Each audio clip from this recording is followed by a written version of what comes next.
کیا اس جہان میں پیدا ہونے سے پہلے ہر چیز کو اللہ تبارک تعالیٰ نے لوح محفوظ میں لکھ دیا ہے؟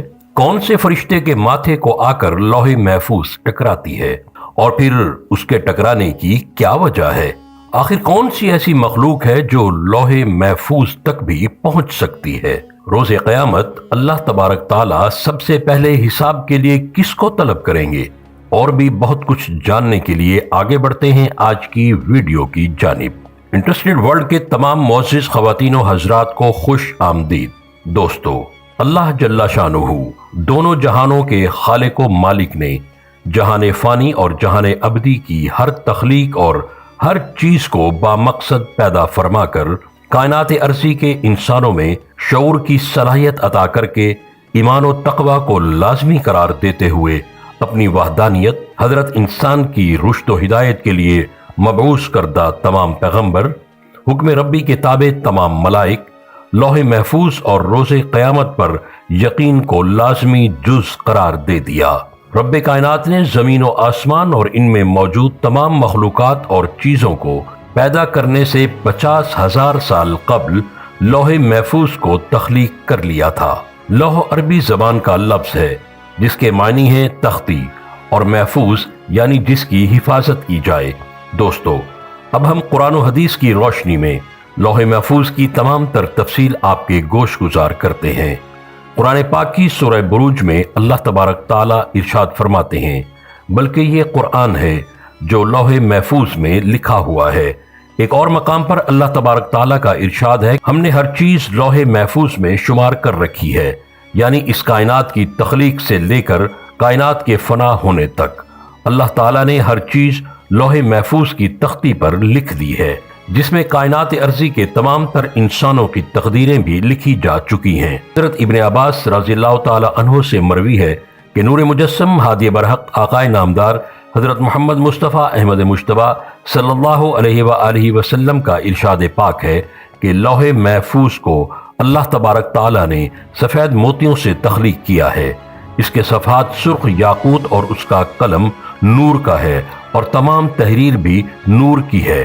لوح محفوظ تمام مخلوقات کی رسائی سے بالا تر ہے، انسان ہو یا شیطان، غرض یہ کہ کوئی بھی مخلوق لوح محفوظ کو چھونے کا تصور بھی نہیں کر سکتی۔ روایات کے مطابق اللہ تبارک تعالیٰ کی ذات اقدس روزانہ لوح محفوظ پر کم و بیش 360 مرتبہ نظر فرماتے ہیں، جس میں کسی کو پیدا فرماتے ہیں، زندگی اور موت کا حکم دیتے ہیں، علاوہ ازیں رزق کی تقسیم، عزت اور ذلت بھی شامل ہیں۔ ایک روایت میں آیا ہے کہ لوح محفوظ کی لمبائی زمین و آسمان کے مساوی ہے اور اس کی چوڑائی مشرق اور مغرب کے برابر ہے۔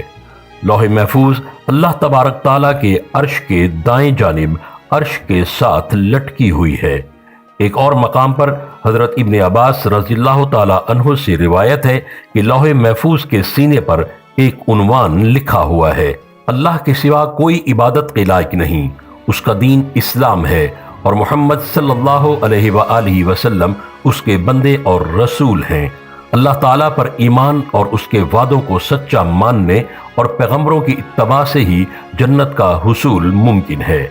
اللہ تبارک تعالیٰ نے اپنے مقرب فرشتے حضرت اسرافیل علیہ السلام کی لوح محفوظ پر ڈیوٹی لگائی ہوئی ہے کہ جب بھی اللہ تبارک تعالیٰ کسی حکم کا ارادہ فرماتے ہیں تو لوح محفوظ میں لکھ دیا جاتا ہے، اور پھر یہ عرش کے ساتھ لٹکی ہوئی لوح محفوظ حضرت اسرافیل علیہ السلام کے ماتھے کو آ کر ٹکراتی ہے۔ حضرت اسرافیل علیہ السلام عز و انکساری اور رب کریم کی تکریم و تعظیم میں سر جھکائے لوح محفوظ میں اللہ تبارک تعالیٰ کے حکم پر نظر کرتے ہیں۔ اگر یہ حکم آسمان والوں کے لیے ہے تو اس کو حضرت میکائیل علیہ السلام کے سپرد کر دیتے ہیں، اور اگر کوئی حکم زمین والوں کے لیے ہے تو حضرت جبرائیل علیہ السلام کے سپرد کر دیتے ہیں۔ روز قیامت محشر کے میدان میں سب سے پہلے لوح محفوظ کا حساب ہوگا۔ حکم ربی سے لوح محفوظ کو بلایا جائے گا تو لوح محفوظ کے جوڑ کانپ رہے ہوں گے۔